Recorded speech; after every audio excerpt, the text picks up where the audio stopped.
Saya Tifal Solesa melanjutkan Kompas Petang, Saudara. Dari perkembangan kasus ijazah Joko Widodo, Polda Metro Jaya kini sudah memeriksa 50 saksi untuk 2 perkara yang kini sedang berproses. 2 perkara itu yakni dugaan pencemaran nama baik dengan pelapor Presiden ke-7 RI Joko Widodo dan dugaan penghasutan dengan menyebar berita bohong atas ijazah palsu Jokowi dengan terlapor Roy Suryo CS. Menurut Polda, pelimpahan 5 laporan dari Polres ke Polda Metro Jaya juga sudah dilengkapi dengan keterangan ahli seperti Dewan Pers dan ahli digital forensik. Sebelumnya pada Selasa lalu, pelapor Roy Suryo CS Peradi Bersatu mendatangi Mapolda Metro Jaya untuk meminta penyelidikan laporan ijazah palsu dinaikkan ke tahap penyidikan. Untuk itu, Peradi Bersatu menyurati Kapolda Metro Jaya agar memberi atensi untuk percepatan perkara yang menyeret Roy Suryo CS itu. Pasal yang kita laporkan. Tunjukin ya, surat intinya. Ah ya. Ya. Dengan tuduhan pelapor memiliki ijazah S1 palsu, skripsi palsu, berikut lembar pengesahannya. Laporan polisi dari pelapor Saudara Insinyur HJW. Penyelidik sudah memeriksa 49 saksi dalam tahap penyelidikan. Objek perkara yang kedua ini dasarnya 5 laporan polisi. Yang beberapa laporan polisi itu ditarik dari beberapa Polres. Objek perkaranya adalah menghasut orang lain untuk mengetahui menghasut orang lain untuk melakukan perbuatan pidana serta menyebarkan berita bohong yang disebarkan melalui media elektronik. Terlapornya adalah Saudara RS dan kawan-kawan. Penyelidik sudah melakukan pengambilan keterangan terhadap 50 saksi. Itu legal opinion yang sudah terima juga 2 ya, dari Dewan Pers dan juga dari digital forensik. Sementara itu mengenai pengakuan politisi senior PDI Perjuangan Beator Suryadi yang menaruh curiga jika ijazah Jokowi dicetak di Pasar Pramuka, mantan sekretaris tim kampanye nasional Jokowi Yusuf Kala tahun 2014 Andi Wijayanto mengaku keterlibatannya dengan ijazah Jokowi hanya saat proses kelengkapan berkas administrasi pencalonan Jokowi JK ke Komisi Pemilihan Umum Republik Indonesia. Andi mengaku melihat dan memegang langsung ijazah Jokowi dan Yusuf Kala. Berkas itu termasuk ijazah diterima KPU dan dinyatakan sah dan lengkap. Saat saya menjabat sebagai sekretaris tim kampanye nasional untuk Jokowi JK 2014. Saat itu saya melihat memegang langsung ijazah dari Pak Jokowi, juga ijazah Pak JK, dan kelengkapan administrasi, baik semua berkas-berkas data diri, ijazah sekolah, hingga ijazah universitas dikumpulkan, diserahkan ke KPU sebagai persyaratan pencalonan Pak Jokowi dan Pak JK. Tugas kami berakhir di situ dan proses pencalonan berakhir saat ijazah Pak Jokowi dan Pak JK oleh KPU dinyatakan sah dan lengkap.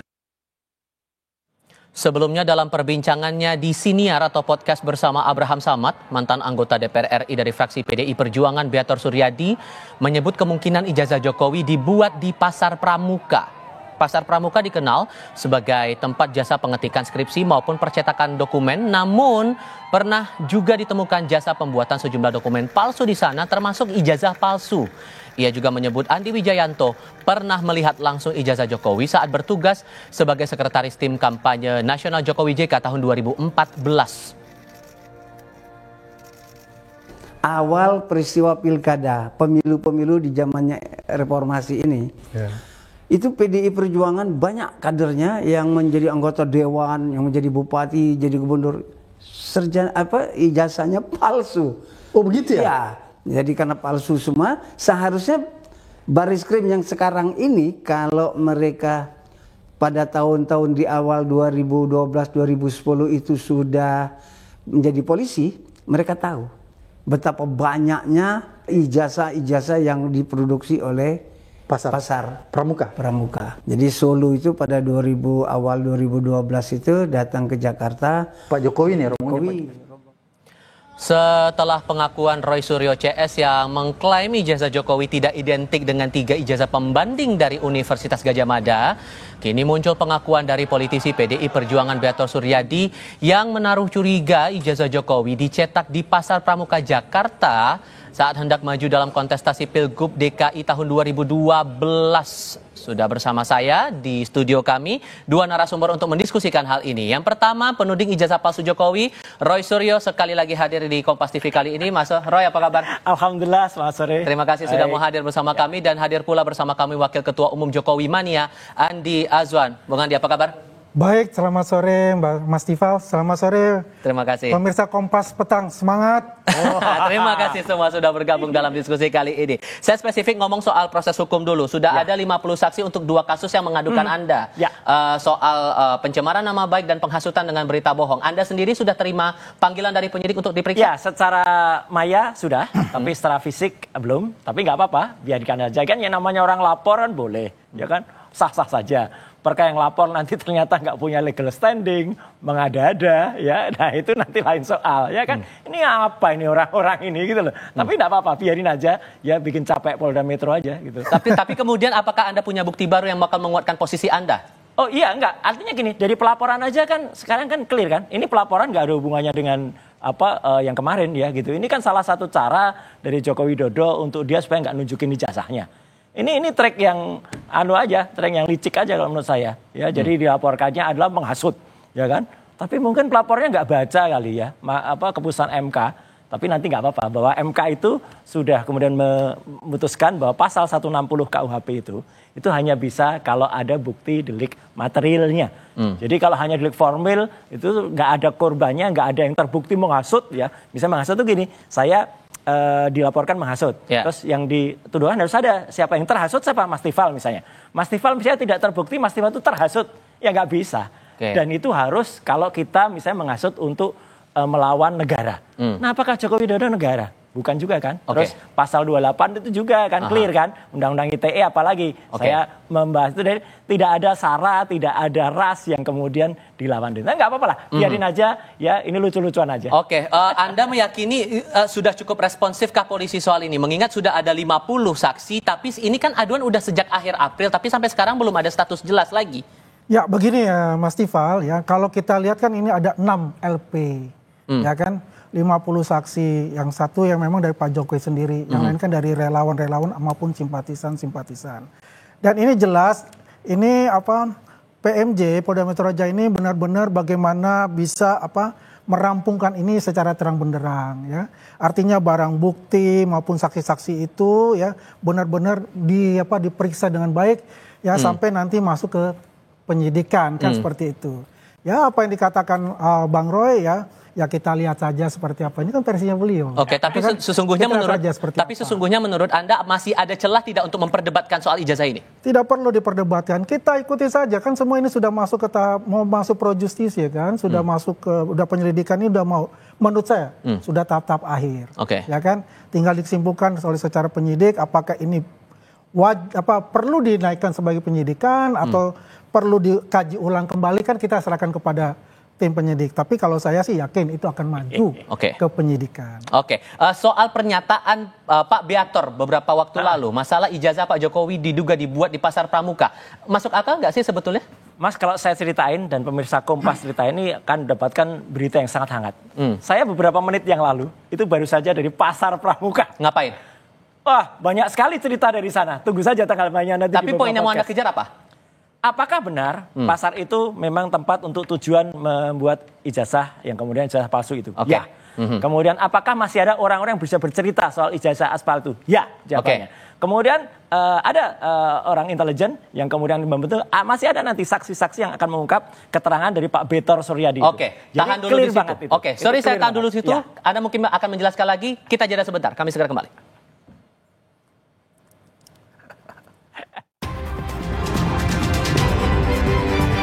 sekarang nama Pak Jokowi itu nggak tercatat di Fakultas Kehutanan UGM. Masuk akal nggak alasan itu? Tidak masuk akal. Karena begini, Bang Beto itu kan dari katanya-katanya. Dia tidak melihat langsung seperti apa kan gitu. Apalagi dia mengatakan 2012, karena saya 2012 itu, saya kan adalah di tim kampanye Jokowi Ahok, Pilgub DKI. Di tim sosialisasi kampanye. Yang sehari-hari memang itu adalah di markas yang namanya Borobudur 22. Kalau Beto ngomongin kan Menteng 22, itu aja sudah salah gitu kan. Udah jelas gitu. Apakah dia terlibat di dalam itu? Saya rasa tidak. Ini kan selalu mengatakan asumsinya katanya. Ya kan? Kalau kita mengacu kepada yang namanya ijazah. Ya kita mengacu 2005 gitu, 2004 2005 ya kan, Pil Wali Kota Solo. Kan. Itu kan dimasukkan adalah Insinyur Joko Widodo dengan FX Rudi gitu. Di KPU Solo kan bisa dilihat, dibuka aja di Google Pilwalkot. Solo 2004 2005 dan yang berlanjutan 2010 itu kan tercantum di situ semua.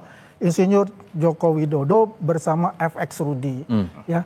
Ijazah yang disampaikan kepada KPU, ya jelas itu adalah ijazah insinyur kehutanan beliau dari UGM. Sehingga kalau menurut Anda dengan munculnya pernyataan itu dan Anda tetap meyakini bahwa Lab 4-nya Barreskrim kemarin itu sudah menyatakan ijazah valid, kesannya ini mau dibawa kemana?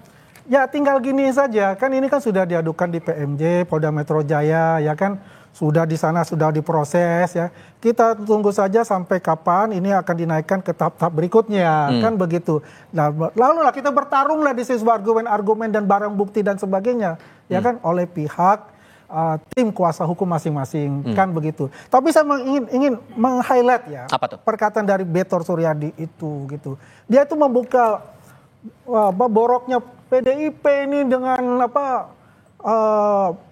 masalah calon bupati, calon wali kota dari PDIP yang mungkin sekarang sudah jadi bupati, wali kota ataupun gubernur.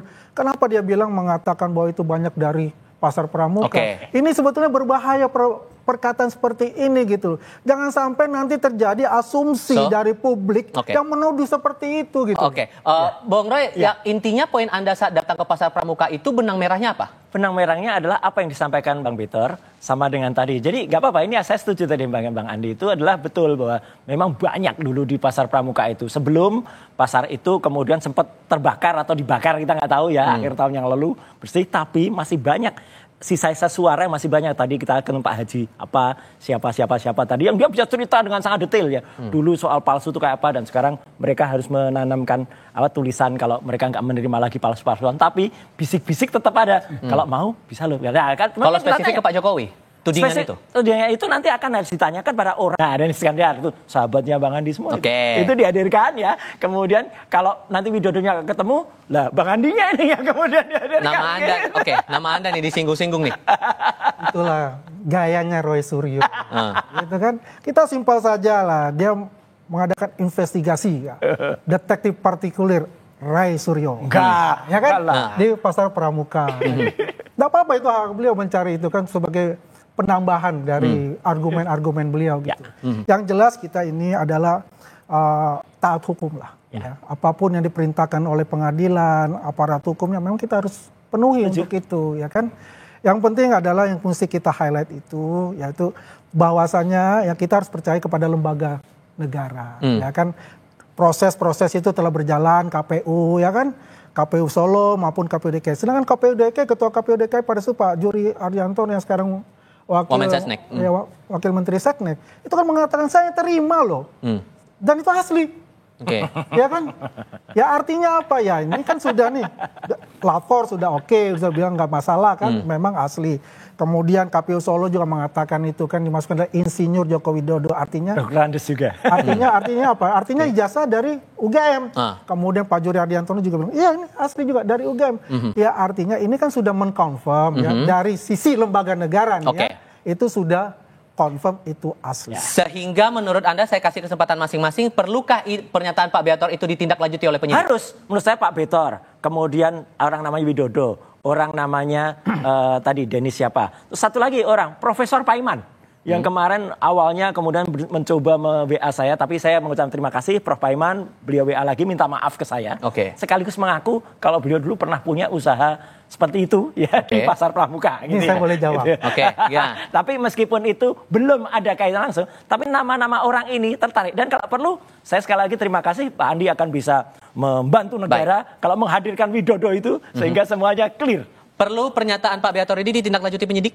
Jadi begini, saya sebelum masuk ke sana, saya mau menjawab ini. Pak Iman mau WA Pak Roy, saya juga ada. Saya punya sisinya juga, saya punya tahu. Karena saya dekat juga Pak Iman, berteman juga dengan Pak Iman. Jadi intinya begini, apa yang di WA ke Pak Mas Roy, itu bukan intimidasi dan apapun. Tidak, WA sebagai teman. Ya, saya baca itu. Memang pengakuan beliau ya, tahun 99 sampai 2002, dia mempunyai namanya pengetikan di pasar pramuka. Ada kios untuk pengetikan. Dan fotokopi. Ya, fotokopi. Tapi bukan percetakan. Ya menurut dia kan. Menurut beliau nih. Ya, itu sampai 2002. Ini kita bicara 2012, 10 tahun kemudian. Dikait-kaitkan dengan Pak Paiman ini. Ini yang nggak masuk akal buat saya. Ya gitu loh.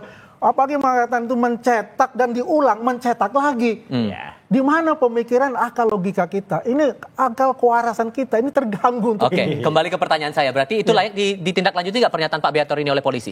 Ya, kalau itu penting menurut para penyidik kepolisian bahwa ini penting sebagai tambahan barang bukti, bisa saja. Ya, yang penting itu adalah tidak ada yang namanya itu ya katakanlah intimidasi dan sebagainya ya. Kalau aparat keamanan itu perlu ya silakan saja ya kan. Kalau itu tidak perlu ya monggo kerso gitu loh. Kita nggak boleh juga menekan-nekan penyidik Polda Metro Jaya. Kita mana kita bisa intervensi untuk ada lawyer-lawyer yang nggak jelas legal standingnya nekan-nekan itu juga nggak boleh. Baik, Mas Roy Suryo, Bang Andi Hasan, terima kasih banyak sudah mau datang. Terima kasih kami di Kompas Petang kali ini. Saya selalu untuk Anda. Terima kasih Bang Tifal, terima kasih. Wait and see juga kita pokoknya di sini. Kami akan lanjutkan dengan informasi lain untuk Anda usai jeda, termasuk terkait dengan warga Pulau Enggano yang mengeluhkan dampak ekonomi setelah terisolasi 4 bulan imbas pendangkalan alur pelabuhan Pulau Baai. Tetap bersama kami.